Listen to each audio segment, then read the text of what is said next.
Hello students, আমি Nitish sir জ্ঞানজ্যোতি coaching সেন্টারের পক্ষ থেকে তোমাদের প্রত্যেককে জানাই আরো একবার স্বাগত। তো স্টুডেন্টস, আজকে আমি তোমাদের সঙ্গে আলোচনা করব যে বিষয়টি নিয়ে, সেটা হচ্ছে এনইপি 4 ইয়ার আন্ডার গ্র্যাজুয়েট প্রোগ্রামের অধীনস্থ যে সমস্ত ছাত্রছাত্রীরা সেকেন্ড সেমিস্টারে অটোমেটিক্যালি এখন উঠে গেছে ফার্স্ট সেমিস্টার থেকে সেকেন্ড সেমিস্টারে, তাদের জন্য এসইসি বাংলা আজকে সিলেবাসটা নিয়ে আলোচনা করব। এসইসি বেঙ্গলিতে তোমাদের কিন্তু মেজর কোর্স এবং মাল্টিডিসিপ্লিনারি কোর্সে যে সমস্ত ছাত্রছাত্রীরা এসএসসি হিসেবে বাংলা রেখেছো তাদের জন্য কিন্তু সিলেবাসটা প্রচন্ড টাফ এই বছর। কিন্তু প্রচন্ড টাফ এই কারণেই আমি বলবো, কারণ এই টপিকটার উপরে তোমরা এর আগে কখনো পড়োনি। তো আমরা চেষ্টা করব এই বছর প্রচুর পরিমাণে তোমাদের জন্য বুকগুলোকে পাবলিশ করার, এবং সেই বইগুলো কিন্তু তোমরা কোনো বইয়ের দোকানে পাবে না, সেই বইগুলো সরাসরি আমাদের কাছ থেকে নিতে পারবে। এবং বইগুলোর থেকে আমার মনে হয় যে আমাদের যদি অনলাইন ক্লাস যুক্ত হও তোমাদের বেশি সুবিধা হবে। ঠিক আছে, অনলাইনে আমাদের টোটাল কোর্স ফি যারা মেজর কোর্সে রয়েছে তাদের জন্য সেকেন্ড সেমিস্টারের কোর্স ফি আমরা নিচ্ছি 999 টাকা। পুরো সেমিস্টারের কোর্স ফি কিন্তু 6টা সাবজেক্টের, আবারও বলছি 6টা সাবজেক্টের পুরো সেমিস্টারের কোর্স ফি অনলি 999। এবার যারা এমডিসি কোর্সে রয়েছে বা মাল্টিডিসিপ্লিনারি কোর্সে তাদের জন্য কোর্স ফি থাকছে 6টা সাবজেক্টে 699 রুপিস।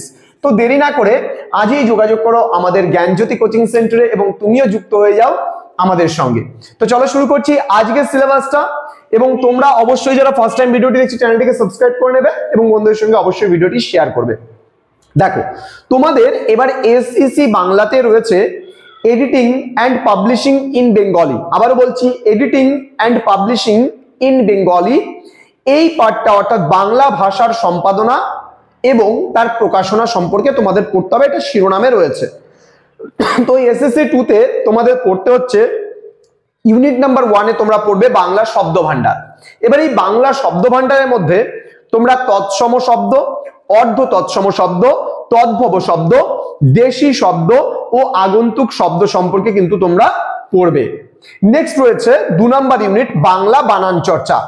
এখানে কতগুলো ভাগ রয়েছে, যেমন বাংলা বানান সমস্যা রয়েছে, বাংলা বানান বিধি রয়েছে, পশ্চিমবঙ্গ বাংলা একাডেমি যে বইটা রয়েছে সেই বই থেকে তোমরা এখানে পেতে পারো। বিসর্গ চিহ্নের ব্যবহার তোমরা জানবা, হসন্ত চিহ্নের ব্যবহার তোমরা জানবা, অনেকস্বর চিহ্নের ব্যবহার তোমরা জানবা।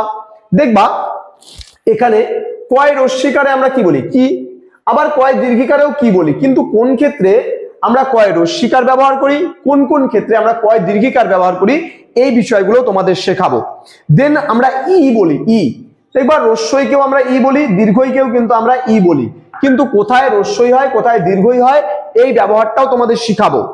দেন বলেছে উ, উ বলতে আমরা রস্যকে উ বলি, দীর্ঘকেও কিন্তু আমরা উ বলি, তাহলে উ এর ব্যবহারটাও তোমাদের শিখাবো। এছাড়া আমাদের ওকারের ব্যবহার শিখাবো, নত বিধান শিখাবো, শত বিধান শিখাবো, না নি নে, অর্থাৎ না নি নে এগুলোর ব্যবহার তোমাদের শেখাবো। তারপরে শেখাবো তোমাদের বসিনার, ডাবিনার, ঢসিনার এর ব্যবহার, জফলার ব্যবহার এবং যুক্তাক্ষর ভাঙার যে রীতি আছে। 2 নাম্বার ইউনিটে কিন্তু এতগুলো বিষয় তোমাদের কিন্তু পড়তে হবে। নেক্সট রয়েছে 3 নাম্বার ইউনিট বিরাম চিহ্নের ব্যবহার। এখানে রয়েছে বিরাম চিহ্নের ব্যবহার। দেন রয়েছে বাংলা টাইপিং, বাংলা টাইপিং তোমরা পড়বে। 5 নাম্বার প্রুফ সংশোধন রয়েছে তোমাদের। 6 নাম্বার ইউনিটে রয়েছে সম্পাদনা সম্পর্কে ধারণা, সম্পাদনা কি এবং সম্পাদনা কেন, সম্পাদকের প্রয়োজনীয়তা এবং সম্পাদকের প্রকারভেদ। দেন রয়েছে সংকলন এবং সম্পাদক ইত্যাদি।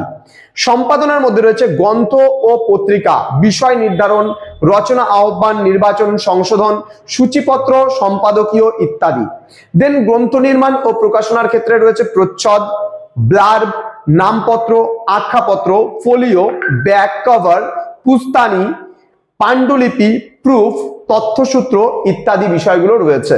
তো স্টুডেন্টস, যারা এখনো পর্যন্ত এই সিলেবাসটাকে লিখোনি বা পাওনি তারা অবশ্যই সিলেবাসটাকে লিখে নাও এবং তোমরা এই সিলেবাস অনুযায়ী কিন্তু পড়াশোনা শুরু করে দাও। তার কারণ আমরা কিন্তু তোমাদের জন্য প্রচুর পরিমাণে এই বছর আমরা ক্লাসেস নিয়ে আসবো এবং তোমরা অবশ্যই সেই ক্লাসেসগুলো দেখো এবং তোমরাও কিন্তু অনেকটা অ্যাডভান্স হয়ে যাবে। যদি দেখো, আমি বারবার করে বলি তোমাদের একটা কথা, যে আমাদের টোটাল 24 আওয়ার্স, একদিনে 24 ঘন্টা আমরা পাচ্ছি। সেই 24 ঘন্টার মধ্যে তোমরা 20 ঘন্টা নিজেকে দাও, মানে যা খুশি তাই করো, তোমরা মোবাইল ইউজ করো, সিনেমা দেখো, যেখানে সেখানে ঘুরতে যাওয়ার প্রোগ্রাম আছে, ঘুমানো আছে, খাওয়া দাওয়া আছে, এই 20 ঘন্টার মধ্যে করো।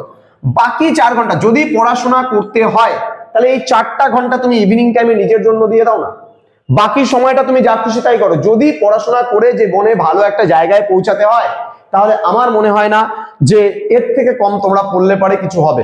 এই 4 ঘন্টার মধ্যে তোমরা যেটা কলেজের পড়া আছে 2 ঘন্টা পড়ো, চাকরির পরীক্ষার প্রিপারেশন 2 ঘন্টা করে এখন থেকে শুরু করো, দেখবে লাইফটা একটা ভালো জায়গায় পৌঁছাবে। তো আমরা এটাই চাই তোমাদের উজ্জ্বল ভবিষ্যৎ গড়ে তুলতে।